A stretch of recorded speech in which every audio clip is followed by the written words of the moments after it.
This instalment of BM Wednesdays was recorded live for BMW Car Club members on May the 19th, 2021. Hello, and welcome to the third BM Wednesdays virtual event. So far in the series, we've debated art, we've had a tour of BMW's museum, but now it's time to get onto the serious or not so serious business of motorsport and an area where BMW has excelled over the years, touring cars. Footman James are our kind sponsors for the night, and I am Will Beaumont, a club member and part of the Straight Six editorial team. You may have seen my car on the cover of the issue a few issues ago. So I'm going to be hosting three special guests this evening, all British touring car drivers, all of which have won the championship driving BMWs. They need no more introduction. We have Frank Sickner, Tim Harvey, and Colin Sackington. Hello. Good evening. Hi. Good evening. Hi. Right, so before we get properly started, if anyone who's watching has any questions, please pop them in the Q&A section and we'll try to answer as many as possible throughout the evening. There's also a chat area, I think, so you can discuss what's going on too. So now that we have the housekeeping covered off, let's get into it. I suppose the first question for all of you, and we'll go with Frank first, is why BMWs? I suppose for you, Frank, it's a sort of two-pronged question. Why race BMWs and why be involved in selling them? Let's start with selling them, because that's how it started. I was selling them long before racing them. Yep. BMW came along. Basically, my brother and I were running a used and new car business back in the late 60s, early 70s. In 1970, BMW approached us. We'd just been fired by Alfa Romeo. And so we said yes. We took on BMW. At the time, obviously, it was early days. It showed great promise. The cars were heavily overpriced and not understood. So it was quite a risk. It was a bit of an adventure, actually, back in the late 60s, early 70s. Was a time of adventure. BMW looked like an opportunity, but we weren't really sure at that stage whether it would be. It was pretty much based on the attractiveness of the 2002 TII in particular, and the newly announced 2.5 litre and 2.8 litre coupe and saloon and so on. So we took on BMW, and it so happened that it was by good fortune, really, rather than by design. But quite quickly, it evolved. It evolved rapidly. The 2002 TII became very successful, and so did the 6-cylinder cars. And then, of course, came the one for the first 3 series by 1975, and that really was a massive turning point. And it was if you like, really with the intro of the 320 and the 323 that interest in sport and special and high performance really came into its own. Prior to that, BMW in Germany and in Europe, obviously been running the fabulous Batmobiles and so on. But in the UK, really, the only events for those were rounds of the European Touring Car Championship, the TT, I believe, at Silverstone. Tim would know better than me. And so how did it really happen? I'd already been racing. I started racing in 1962 in a Mini, in partnership with a gentleman who was also a teenager at the time, who was based in Nottingham. His name was Williams, sharing the same first name as myself, same guy. That was Frank Williams. We shared the ownership. I had a Group 2 Mini, which I was using on the road. We met by accident in a tuning shop. He then proposed a deal. And the deal was sell your Mini and give me the money, and you could go halves in with my Austin A40. And we did, and that's what we did. And I did that. And in May 1962, I had my first race in the Mini just before I sold it, with Frank as my advisor, because he'd been racing for a year already before. That's how it all started. That's how racing started. From that point onwards, I just wanted to race and race and race. And I did, but really didn't start racing proper because I was 17 at that time. I really didn't start racing proper until Formula Ford 1970. I'm basically building up the business. So I kind of started proper motor racing, coinciding with our appointment as BMW dealers. Mm-hmm. So I was using a 2002 TII to tow a Lotus 61 all over the UK, single-handed, try to learn how to drive and race, and it was a struggle, and eventually switched over to other formula. I went in Formula Ford for 3 years, then other formulae, including Clubman's Formula Ford 2000, some Formula 3 races, Sports 2000, but eventually it became clear the way to go, because BMW, by then we were fairly successful as BMW dealers nationally, and it was just a natural progression that we would want to be involved, as if you like, with a Sytner BMW car, a car with Sytner BMW on the side, and obviously my ambition was to put it very simply, from the mid to late 70s onwards, the germ of an idea was how wonderful would it be to be successful in a BMW with the name Sytner on the side, as that was our main franchise. Yeah. And it was just the logical thing to do. There was never any thought, I by then knew that my racing career was never going to, I wasn't going to be a Formula 3 or a Formula 2 driver, etc. But I might be okay in touring cars or GTs or some, maybe even historic cars. So really, I was a bit lucky I came into it at the time when BMW was about to go into the ascendancy. My first ever race in a BMW was sharing with Jonathan Palmer in the TT in a 528 in 1981, maybe 82, can't remember. And that was wholly unsuccessful, but it was an entree. And thereafter, I realized actually as things turned out, BMW obviously started to become highly competitive using the 635. As soon as 635 was on the scene, was available as a kit. You could buy a kit from the factory, basically a racing 635. You got the shell ready to race it and built it yourself. And then we actually got a sponsorship from BMW, our own company, etc., etc. And I kind of decided I'd like to have a go at the championship. It was as simple as that. So the 635 was the start of the BMW racing connection. That was for several years until eventually it evolved and it moved on to the purpose-built, designed to race and be a road car, the wonderful E30, the legendary M3 E30. Back in 86, we saw it being developed. In 87, we had the first car. And that was an experimental year when ProDrive were persuaded to come in to circuit racing. They'd been rallying the E30, the M30 in the M3 in the European Rally Championship, tarmac rally, with the French driver Bernard Béguin winning, for example, the Tour de Corse, etc., and various other events. So we came together and decided we'd join forces and set up a team and see if we could go circuit racing and challenge the actually at the time was basically Fords, Sierras and Rovers. Prior to that, I had an outing in a few races in one of the Rovers, actually, because as a prelude, which was extremely unsuccessful. That was with TWR. That was really. It went very badly. The car itself was quick. I wasn't, actually. It's very simple. I suppose talking about Rovers and M3s probably moves us on quickly to Tim, because that's, you started in Rovers and then moved to the E30 M3 in British Touring Cars, at the time. So I mean, what, for you moving to BMWs, was that I suppose there was a Sierra in between them as well. Moving to BMWs, was that something you wanted to do? Did you wanted to race at BMW, or was that just I suppose at the time a very shrewd career decision? Firstly, let me just pick up from what Frank was saying, because you could see why the television loved Frank, because he just gave a very quick 10-minute answer to a short question there. Frank had plenty to say, but also, I mean, he was racing when I was 1 year old in 1962, which shows the vast age difference between us.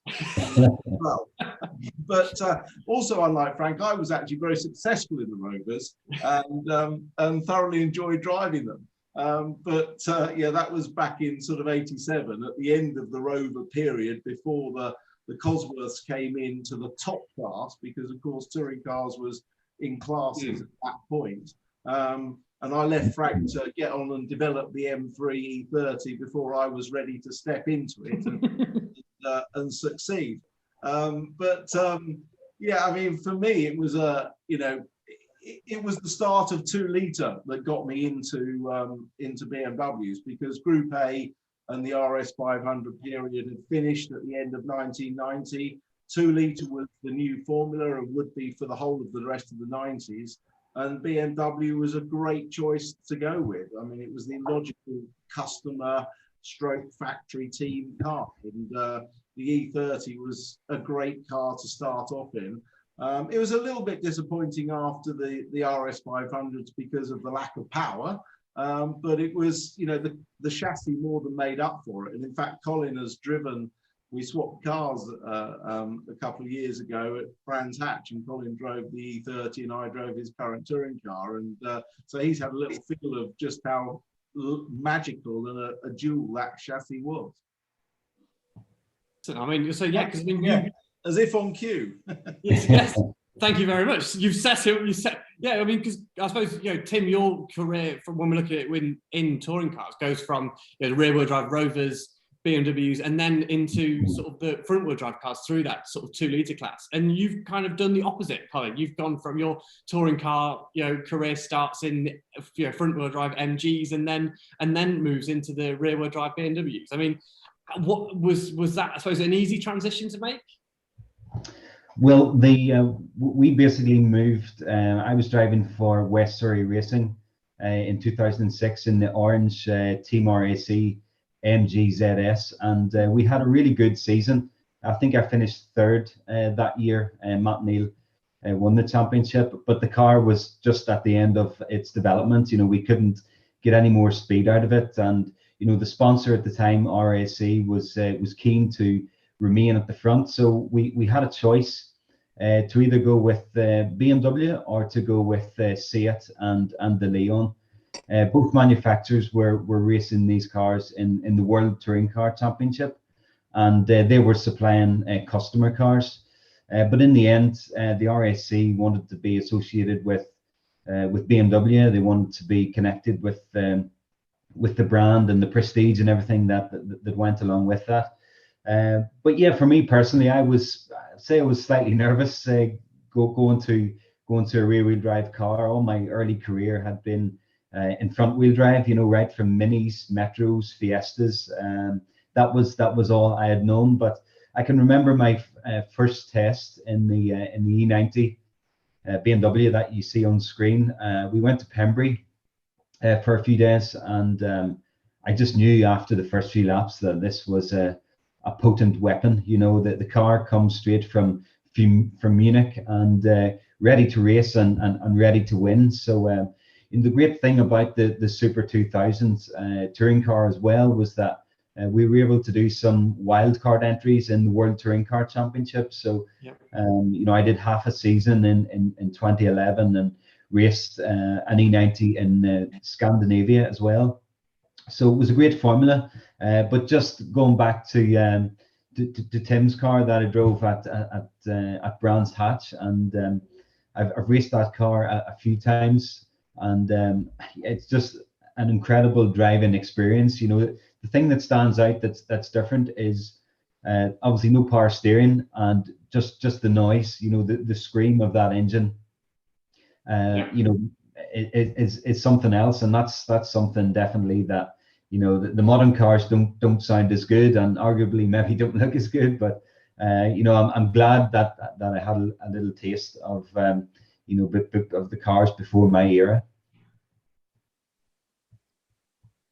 Cool, fantastic. Well, I mean, see, the thing is with the three of you being here is that we have a almost unique experience of an uninterrupted period from the early 80s up to the modern day of drivers being sort of at the forefront of British touring cars. So I mean, no one else is better placed to sort of give us a view of how touring cars, the British Touring Car Championship has evolved, and how I suppose the BMWs within that have also evolved. So I suppose looking back, Frank, it seems very much like the sort of the professionalism of the British Touring Car Championship really kind of started gaining that sort of in the 80s. Pretty much when you started, with BMW as well. Did it feel that way at the time? Did it feel like it was becoming a really professional sport, or was it still just lots of fun? Well, very much so. Really, I joined into it. It was already a professional sport, and I was joining it as absolutely a non-professional driver. I was a professional BMW dealer. I was not a professional driver, but I had, I kind of fancied my chances, and I thought, maybe we can actually race up there with the professionals. The big challenge for me really was effectively racing against people who were doing it for a living. So it really, obviously, it was very important for me to succeed, obviously, but the extra challenge was really, if you like, for an amateur to be able to race against, be fortunate enough to be able to race against top professionals. And, as a result of being part of a really good team and having a top car, et cetera, was able to be up there with them. So yeah, it was a special, it was really probably, my era marked the end really of the, I was going to say gentleman driver. I'm not sure if that really would be the appropriate description, but let's go with that. So, gentleman, non-professional, challenging the professionals in every sense. What a great opportunity that was! I don't think you can have that. I think that opportunity's not really there anymore. So it was kind of the end of one era, beginning of a new era. Yeah. Frank, can I ask you, Frank, what the M635 CSI was like, because I never got to drive that car, but I remember watching it vividly. You and James Weaver racing that car, the soundtrack, the oversteer, just the car looked fantastic. Oh, that's you've just described it. Really, it was an amazing car, and that era was fantastic. Obviously, you mentioned the Rovers. The Rovers, of course, were also spectacular cars, big engines. Maybe have high revving big engines from the Rover. Basically, the Rover engine was an antique V8 started its life in American cars, and then the BMW came along. The 635 was really quite a modern engine, 6 cylinders. And the soundtrack, as you rightly say, from all of those cars was incredible. And the cars basically needed a lot of. I had to train and get and put on weight and get it up to be able to drive the 635. It was a heavy beast of a car, but just a wonderful thing to drive. Wonderful car to look at. Wonderful. It was just no disrespect meant to the type of racing with touring cars that ensued. But those cars were really kind of a bit glamorous, actually, to be honest with you. The 635, I was actually really, it's a touring car. Yes, it had 4 seats. The Rover theoretically was not a glamorous car, but it was developed, should we say, it was developed so finely that it took very on, diplomatic way of putting it. That's very well done. And its soundtrack, I have no idea ultimately of the RPM that was obtained with that engine. But it was certainly enough to make it sound. It was a wonderful. It was a screamer, a V8 screamer, fabulous to race against.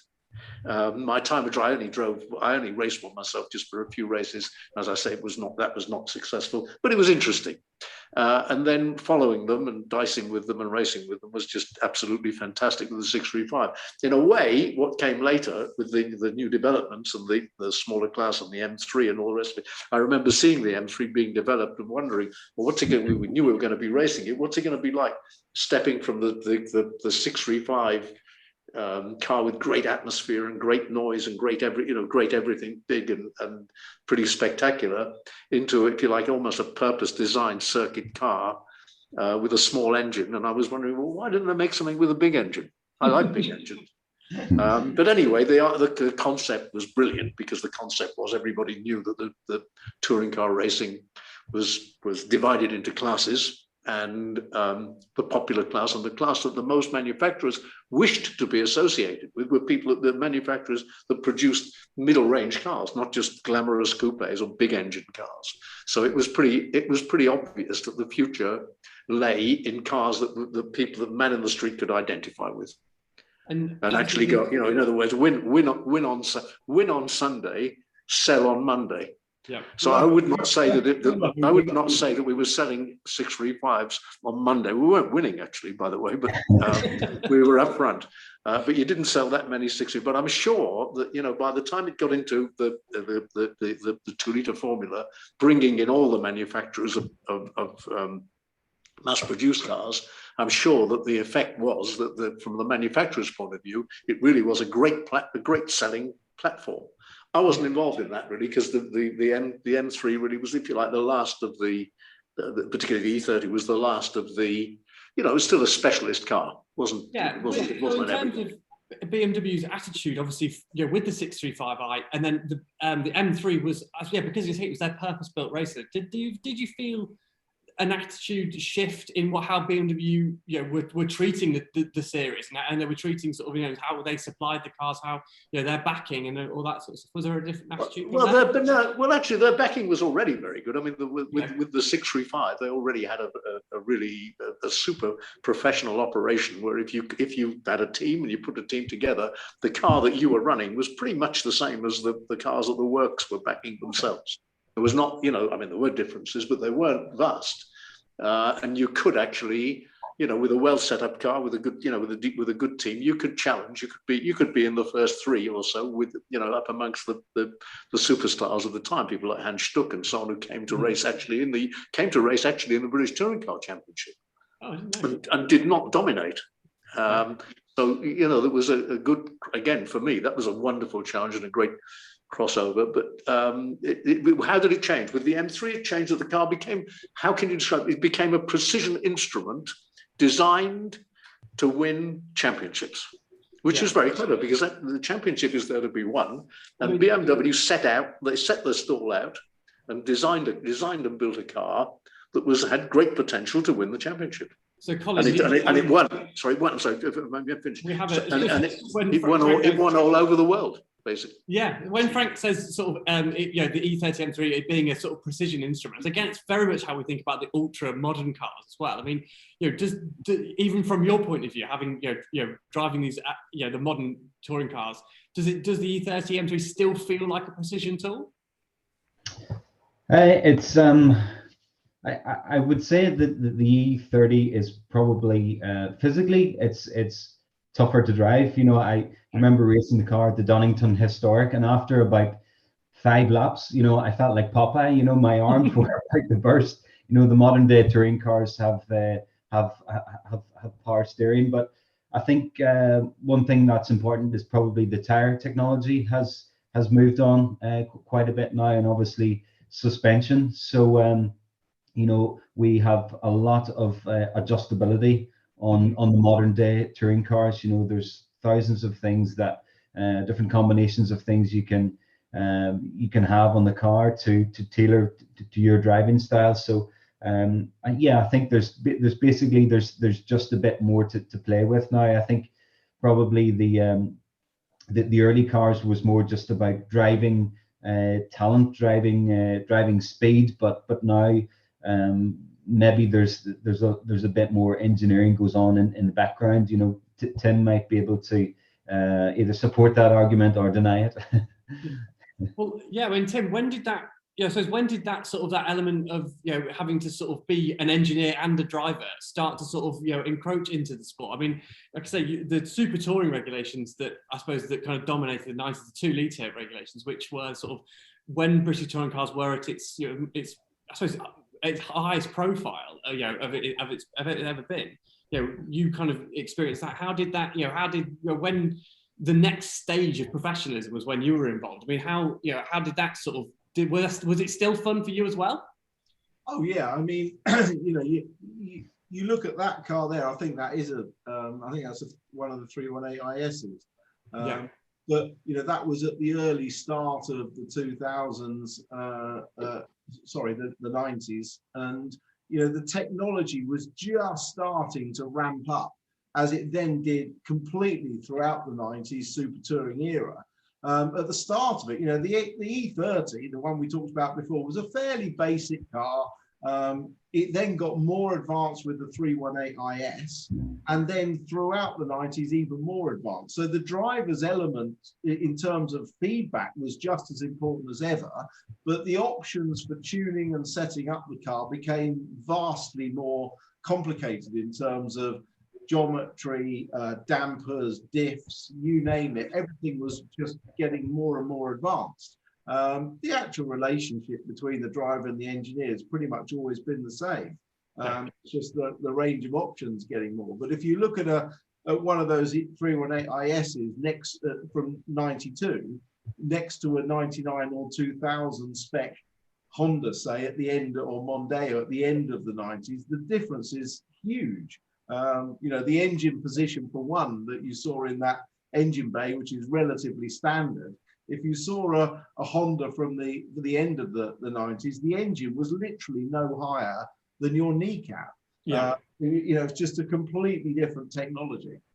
Well, I suppose unashamedly, to an extent, that those 2-litre regulations were designed to, you know, incorporate and make front-wheel drive saloon cars as competitive, you know, as rear-wheel drive saloon cars and stuff as well. And obviously, you starting and you've experienced both throughout the sort of those regulations. Did it ever feel like, to an extent, that the BMWs were always going to have an advantage, to, you know, or you know, a small advantage maybe, but, you know, did that ever feel like there was ever too contrived? I'm laughing because that argument about front and rear wheel drive is still going on today. Yeah, absolutely. Oh God, yeah. Colin knows well. You know, look, the short answer is that, you know, I think most of us would naturally say that a front engine rear wheel drive car has a better balance to it and more adjustability in conditions and everything else than a front engine front wheel drive car. And that has always been the argument. We used to have 100 kilo weight difference between the cars, albeit the rear wheel drive cars had ABS to offset some of that. But it's always been an argument. But if you want to if you're going to create a naturally well balanced platform, you would start off with a front-engined rear-wheel drive car for tyre wear, for balance, for everything else. But that's an argument that the officials have to try and sort of compensate for, because obviously most cars are front-engine, front-wheel drive, and you need to emulate the other manufacturers. May I come in there? Actually, but this all really started. This is where I actually was involved, particularly with the M3, with the E30 back in 88 and 89. Racing against, the great challenge was from Vauxhall, with John Cleland in particular, with the Vauxhall Cavalier, which was front-wheel drive. You know, and there's no question. For the first 2 years, this competitive front-wheel drive car with John Cleland basically was not a match for the rear-wheel drive M3. Yeah, it was not a match. It might have been a match at the beginning of a race, but by the time you were pretty much halfway through a race, its tyres had given up basically. It made for looked like really good racing, because we were definitely, if you like, very competitive and close for most of the race. But towards the end, generally speaking, the rear-wheel drive cars' tyres were in better condition. The front-wheel drive cars' tyres were starting to fall apart, and so basically it created great racing, because, you know, maybe in the last few laps of the race, you know, one could get past John or anybody else in a Cavalier or a front-wheel drive car. So really, that was that was when the question: is it a fair contest? Front-wheel drive versus rear-wheel drive. Tim, would you know the rest? Was it a fair contest? Well, I suppose sorry, Tim, go on. No, yeah, I mean, Frank's actually right, and you know, the tyre wear situation in those days was much greater than it is now. Colin's already said tyres have come on massively, and now the front-wheel drive cars have a much more equal wear rate to rear-wheel drive cars. But so back in the day, there was always an advantage at the end of the race for rear-wheel drive cars, purely because of tyre wear. Yeah, I suppose, I mean, you know, the rules, you know, continue to develop, continue to change, so that we kind of there is more, evenness, there's more fairness between sort of the grid and, the way in which touring cars sort of operates now, and the regulations with sort of added weight for, for winning races and doing well. I mean, what it means is that you can never really sort of pull out a big lead within the championship. I suppose that's unlike perhaps certain other sort of race series. Colin, do you, certain times when you feel like you're really gelling with a car and you've got a really good car under you, do you feel sometimes that when you feel like you could make sort of gains and progress, the sort of the rules that exist are possibly sometimes slightly frustrating? You have no chance of getting a lead or feeling like you're walking away with it in modern day BTCC. Just touching on the last point, the balance of performance between front and rear wheel drive still goes on today. The rear wheel drive car is 30 kilos heavier than the front wheel drive car, and to manage the obviously we do standing starts, three standing starts, so to equalize the drive off the line, the rear wheel drive cars have their turbo boost reduced off the start line from I think 0 to about 100k or so. It's a constant battle. The rear wheel drive car has won the championship probably the last 3 or 4 years. It's been quite dominant lately, but a big part of the argument for that is that the rear wheel drive teams are doing a very good job. They've invested in the technology. They're getting the right drivers on board, and they're making the most of what they've got. So what was your original question? I think that pretty much covered it. That was absolutely fine. I suppose the next thing really is to talk about sort of how, as things develop, how we see sort of that front and rear wheel drive split, and within the future of touring cars, and whether hybrid systems come in, and those sort of things as well. I mean, what do you anticipate sort of will happen, and what will be sort of, where will that benefit for rear wheel drives become less and less possibly? I think every year we see more rear wheel drive cars on the grid. We've 3 Infinities on the grid this year, and 5 BMWs. West Surrey Racing, who I drive for, have now started to sell customer cars, and Sicily Motorsport, who previously run Mercedes, have bought 2 cars, and a lot of that is with view to the next era, the hybrid generation, which will be next year. So we're going to have, the cars are going to have more power. We're going to have an extra 40 brake horsepower to use for about 15 seconds every lap.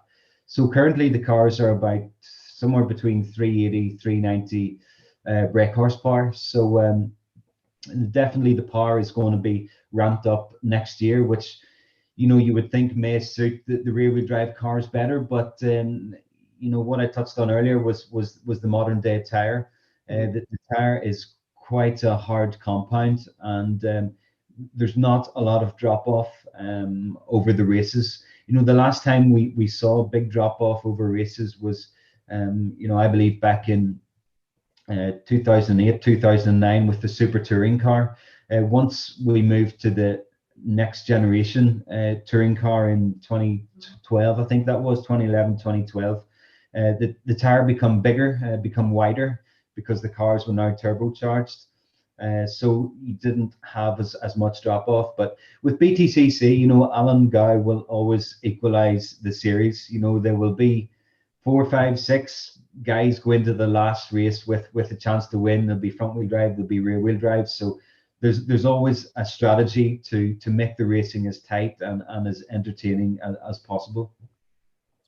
Yeah, I mean, so I suppose, really, it's probably different for all of you a little bit, because you're all sort of, I suppose, Colin's a driver, Tim, who's involved in the sport, and Frank maybe is more of a spectator occasionally, possibly. What do you want to see from British touring cars in the future, and what would you like to? What would be your ideal, situation for what becomes of the British Touring Car Championship? If I'll take that one first, I mean, for me, it's not going to happen. I'll say that now, but it would be lovely to have more manufacturer involvement in the sport. The manufacturers actually are sort of paying lip service in a very small way to it, and it's really run by a private enterprise on behalf of the teams and the drivers. It's not going to happen because the commercial realities of the motor industry, and Frank will touch on this, I'm sure, are that they won't have the money to do this, and they're also all amalgamated under umbrellas, so they're not going to race against each other as well. But I would love to see, with the current regulations, more manufacturer involvement. That would be great, because effectively it's an independent championship now. It's not an international formula. Nobody else in the world runs the same regulations as we run. So we don't have foreign competitors. We hardly have any foreign drivers at all. So it's lost that international credibility and manufacturer credibility. The racing you see on TV is ever as spectacular, and as Colin says, goes down to the wire. But if you could add just something more into it, I'd love to add that international flavour or manufacturer flavour. Yeah, so, I mean, Frank, I mean, yeah, like Tim says, I mean, you have a fairly unique view from the sort of the business side of stuff, and how successful BMW are within something like British touring cars and within racing. Does that affect how easy it is to sell the cars, or does it have any relation at the moment? Got a very strong relationship. I wouldn't say it makes it easier or easier. I would just say that the BMW image that's been developed over the years, racing has played, as we all know, it's consistently been involved in racing here, of course, and all over Europe, all over the world. And it's played an enormous part. I think it's now becoming it's somewhat diluted now, because there are so many other manufacturers in a formula that, for me, even though I must admit my ignorance, if you like, of particularly the latest developments, but the equalizing thing started when I was finishing, i.e. the 2 liter formula. That was the first attempt at an equalizer, and then with weight additions and so on between front wheel drive. And honestly, it's just my own view, but really that all, in a way, to me, seems a little bit false. Back in the old days, you would say there was no equalizer. I mean, basically, it was just whatever you could do, whatever people could get away with. Out you went, and you went racing, and it was a simple and pure. But I'm talking like as a vintage racer, and so it's a very different world now. Yeah. It's obviously it's supremely popular. So as far as anybody else is concerned, the UK is unique. It's no longer attracting foreign drivers, as Tim has said, which is true. And neither is it. I guess there is no real particular synergy with the European Touring Car Championship, for example, which in the old days made it really very exciting. You could take your UK car and go to Spa and do the 24-hour race, and be in with a chance of being in the top 6. Now it's in a way it's developed in a highly special, in a way that's so specialized that it seems to me to be just virtually, this is the British Touring Car Championship really is a system on its own. It works brilliantly in the UK, but I agree with Tim. It would be nice to see if it was more international. But I can't see how that's ever going to really happen. From the manufacturer's point of view, So Colin, would that be? I mean, is that sort of what you'd like to see from the championship in the future? Is a more international feel to it? Well, as I come from Northern Ireland, I'm classing myself as an international driver. We've got 2 drivers from Northern Ireland. I came from Liverpool. Is that the same? Yes, you're a Celt as well. Yeah. But I think we're just we're living in a different era. There's a lot of touring car racing is happening on a global stage now, and TCR has really taken off, and that's TCR is the World Touring Car Championship. So as Tim said, we are our own entity, we are our own commercial model, and that from my side, it's that is the difficulty with the lack of sort of manufacturer input. We as West Surrey Racing, we ran the E90 BMW for 10 years as an independent before BMW actually come on board and supported the team in 2017. And BMW tip a little bit into the hat. They harness their suppliers, people like Allianz Assistance, insurance, Gardax.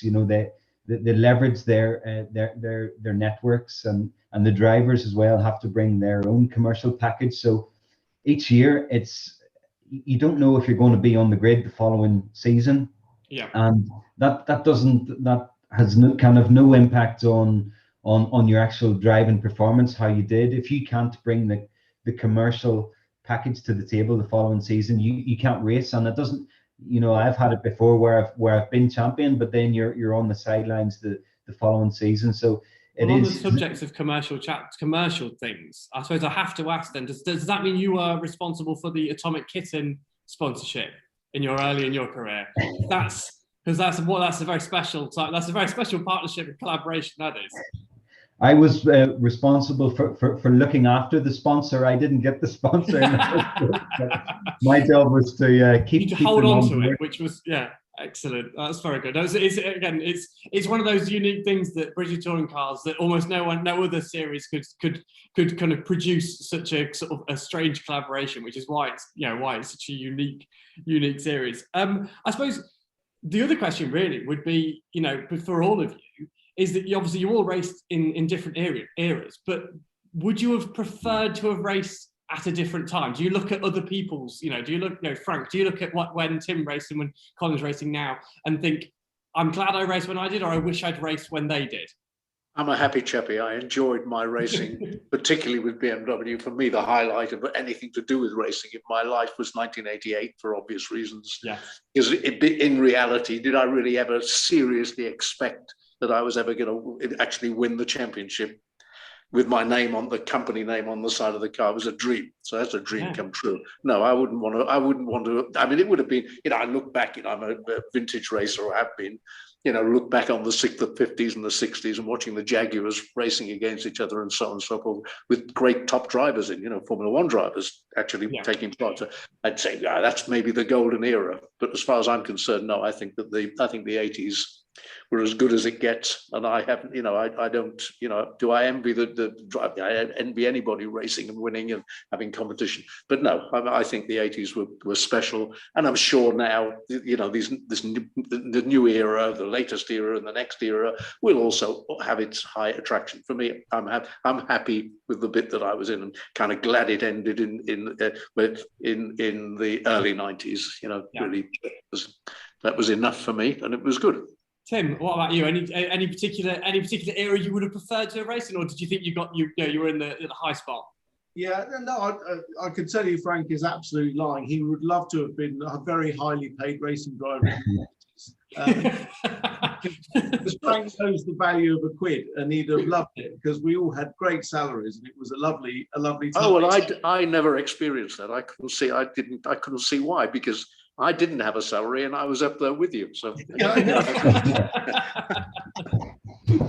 I wouldn't have paid you. I was very lucky because I experienced the end of the Group A era, which was a iconic period with the Rovers and the Sierra Cosmos, and then I had the whole of the 90s. So I was extremely lucky to have that period. And as a BTCC period, I think it was a great time.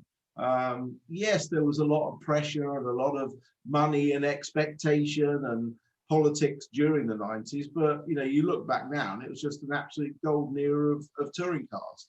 Am I jealous of the guys racing now? Of course I am. Every time those cars go out, your heart is with the guys, and you wish that you were living your dreams as Colin and the others are now. But yeah, no, definitely no regrets. Forgetting that it's a BMW Car Club event, I mean, of all the cars that you raced, through the 90s stuff, through that era stuff, which one was the best?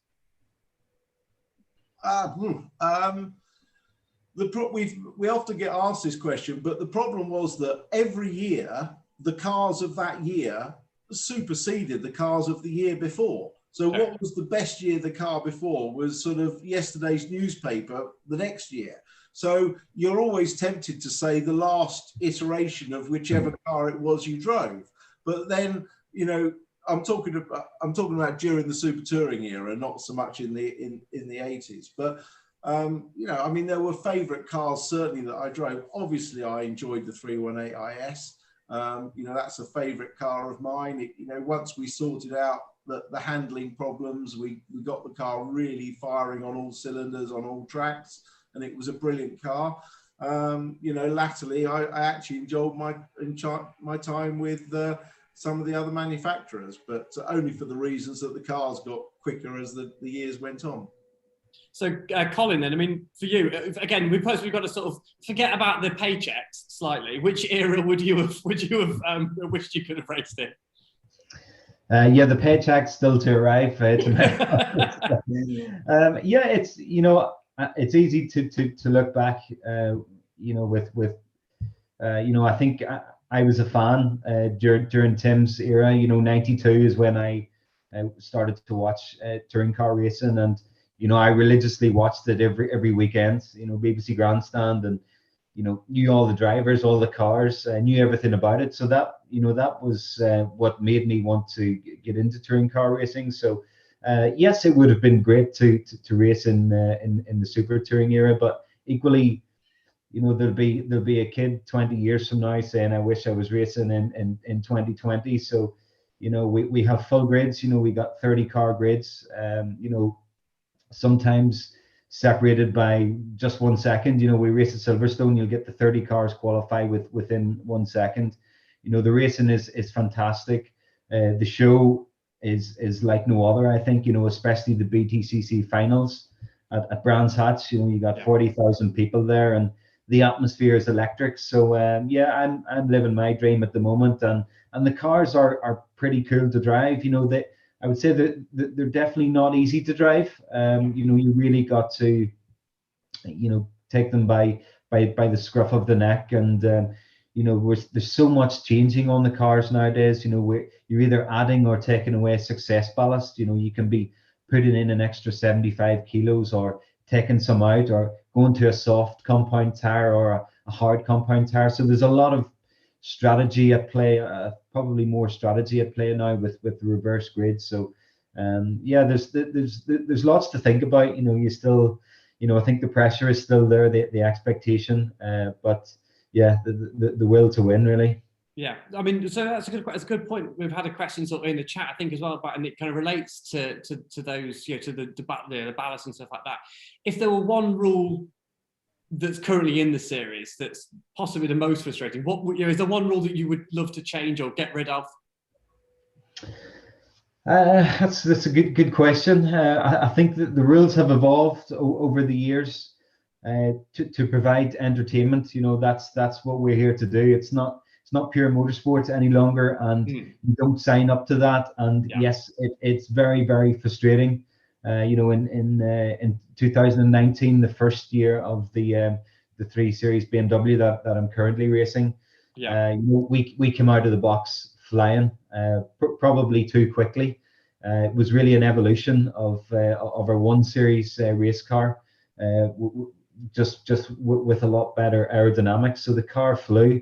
Yeah. But because we were so fast, the organizers turned us down. So basically reduced our turbo boost. So it's yeah, it's a difficult series to race in from that side. You know, you have to be very strategic. Of course, you're always trying to go as fast as you can and win the races, but sometimes you gotta peg it back a bit and not go too fast in the fear and the risk of getting turned down. But yeah, like I say, I think that the rules are designed for entertainment. So of course, as a driver, you know, I don't want to win race 2, put 75 kilos in my car, and then have to start 12th. You know, that's an absolute nightmare. And you know, you're literally trying to survive the race. You just want to try and get to the end, but you got to look at the big picture, you know, and that's what people come to see. They come to see the action and the racing. So you take it on the chin and enjoy it for what it is. So is that from- what, Colin? Is that what you were doing at Thruxton then? You were just slowly to build up, not show your hand too much. You've cracked it, Tim. You've cracked it. I had a sore back too. So to go from sort of the complexities of the rules and complexities of new cars and stuff, I suppose we've seen you all compete in historic cars, particularly sort of at Goodwood. You know, Goodwood is now sort of, you know, it's the environment where we get to see you guys and past, present, and, you know, future touring car drivers, you know, race together. You know, again, it looks like a huge amount of fun. I can't think of anything that I'd want to do more than, you know, do some historic racing at Goodwood if I got the opportunity. But there's lots of potentially, you know, reputations at stake. You know, does it feel like fun, or is it quite, you know, is it quite nerve-wracking? I suppose, Frank, again with you, but, you know, how much do you enjoy racing at Goodwood? Well, pinnacle, basically, I'd have to say. Greatest challenge. I mean, obviously, the cars are not, some of the cars are super competitive, some of them aren't. And, you know, if you're lucky enough to be offered a drive in any of them, you take it, you do your best, obviously. Sure, everybody would agree with that. But is it a great challenge? It's a fantastic challenge. The circuit itself, of course, is a great challenge. But some of the best fun I've ever had in racing, just looking at fun from the fun point of view, and fun takes in the fact, is it a challenge? You know, obviously it's not fun if it's easy. The challenge of Goodwood, as far as I'm concerned, has been as high and as great and as serious as any challenge I've ever faced in a race car. And that, if you were asking me what did I probably miss the most about racing, I would say Goodwood. Goodwood Revival is, for me, the pinnacle. So Tim, you've had a very varied career in lots of stuff, as well as, you know, with it being sort of, you know, 911s as well as touring cars and other stuff. I mean, does historic racing sort of keep you as excited as those other cars you've driven? It's just a completely different type of racing, because you go there with no pressure, no expectation. You go there for the love of motorsport, of people, of the event and the cars. And I mean, I know Colin will say exactly the same thing, because I see him at historic races and Goodwood with the biggest smile on his face, you know, as opposed to that worried sort of furrowed brow that he has at pre-CCC meetings. And it's just because we can enjoy motorsport as a sport. And, you know, it's absolutely fantastic. We're very lucky to get invited to drive some cars. And as Frank said, sometimes you get a good one. I was out at Donington at the Historic Festival a few weeks ago and drove a beautiful ex-Bruce McLaren Lotus 15, which was an absolute peach of a car to drive, actually racing against Andy Jordan in a Daytona Cobra. So, you know, you had from one extreme to the other, but, you know, just, you know, it was a wonderful weekend, and it was motorsport as it's supposed to be, you know, with a social side to it. You know, great ambiance amongst the paddock and the people, and a love of cars, and a respect on the track for each other as well. So yeah, Colin, do the you know, the names, the legendary names that you come up against at these races, like, you know, Sitner and Harvey, does that take away any of the fun of it, or is it all just, you know, great for you as well? Yeah, no, Tim has it bang on. You know, when I go to Goodwood or any of the historic meetings, it's, you go to enjoy it. You know, when I go to a BTCC race, you know, you're doing your homework all week. You know, you're studying and doing your prep. But you go to a historic race, you know, you go for the fun of driving. And the best thing is, you know, all these guys are in the race, all these big names are in the race, but you've no idea who's in which car.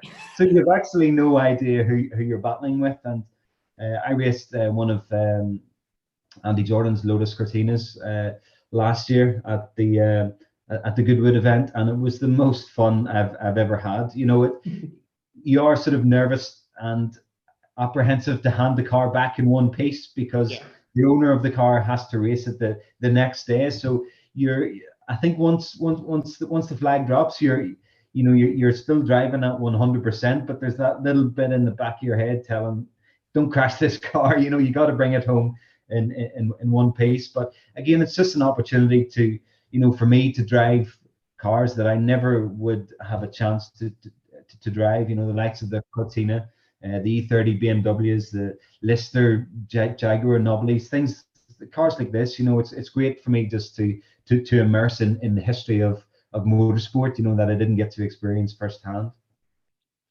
So, I mean, I suppose we're getting kind of close to the end, really, with our hour's almost up. So, to go over a few bits. I mean, you've all been able to drive. I suppose when you've been racing BMWs, I suspect you've driven, the road car equivalents as well throughout those years. I mean, we all like to think of our BMWs as race cars for the road and developed for the racetrack sort of thing. But how similar? Have you ever how similar have the cars been from the race cars and the road cars that you've raced? I mean, again, Frank, we'll start with you. Well, that's a good question. I think probably I was in a unique position because the starting off with the E30 M3, that really was like when you got out of the road car. I used to go to all the races in an M3, and I use an M3 all the time. And getting out of a road M3 and into a race M3, I mean, obviously it's different. Of course, obviously a racing car is always different. But I'm going to guess there's probably never been an era when a road car, race car comparison would be so close. Maybe turning the clock back, going back to, it's been mentioned, Lotus Cortinas and so forth. Back in the 60s, I'm sure driving to the circuit when Jim Clark drove to the circuit in a Lotus Cortina and then went out and raced the Lotus Cortina, it was a pretty similar car. Yeah. It was a very similar car. And the M3 really was like that. But of course now, it's now changed completely. And the cars that are being raced are very specifically race cars. And I don't think you'd be able to make that comparison even. I don't know, interested to hear what the others think. Yeah. Tim, could you ever see, a relationship between the road cars and the race cars, when you were racing them? A small one, yeah. But Frank said it right.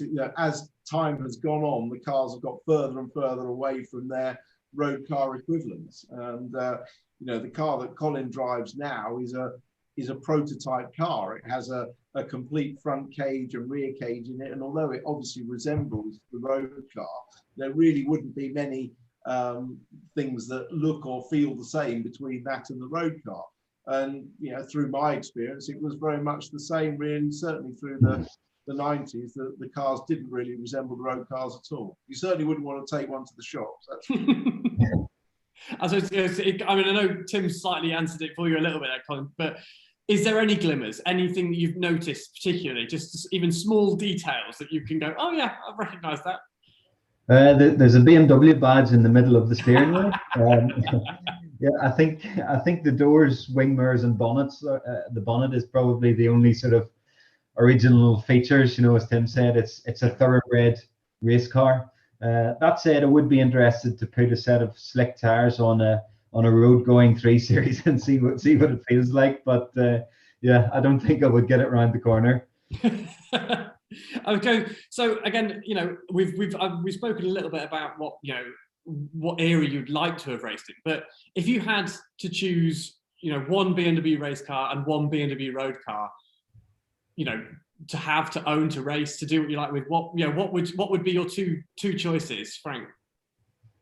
Well, it might sound rather boring, but actually it comes back again to the E30, on track and on the road. And the ultimate evolution was in actual fact the M3 Sport Evolution, which was a 2.5 litre car, which I think that was designed effectively for the German championship. Mm-hmm. But as a road car, to this day, I would say that's pretty much unchanged. It's not the fastest car on the road, but if you take everything into account, its feel, its balance, it's just the general aura of that car is unmatched.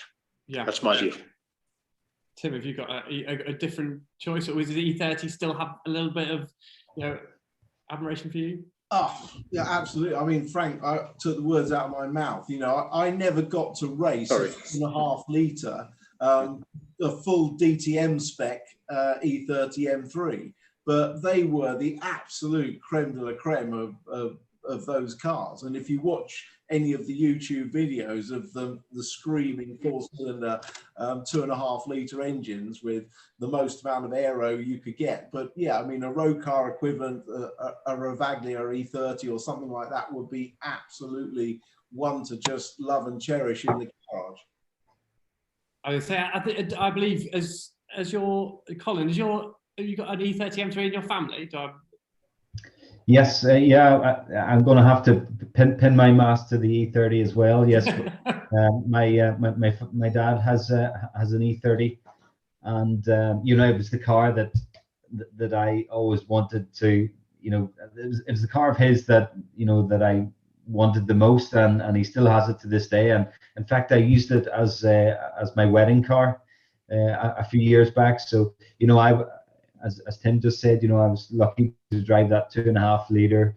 It was the Steve Soper DTM car, and it's just an incredible machine. So finely balanced, and the noise and the fact that it is hard to drive, physical to drive, adds another dimension. So yeah, 3 votes for the E30, I think. So, well, yeah, we've done masses for E30 M3 values. Not that they needed it, because they were already expensive enough now.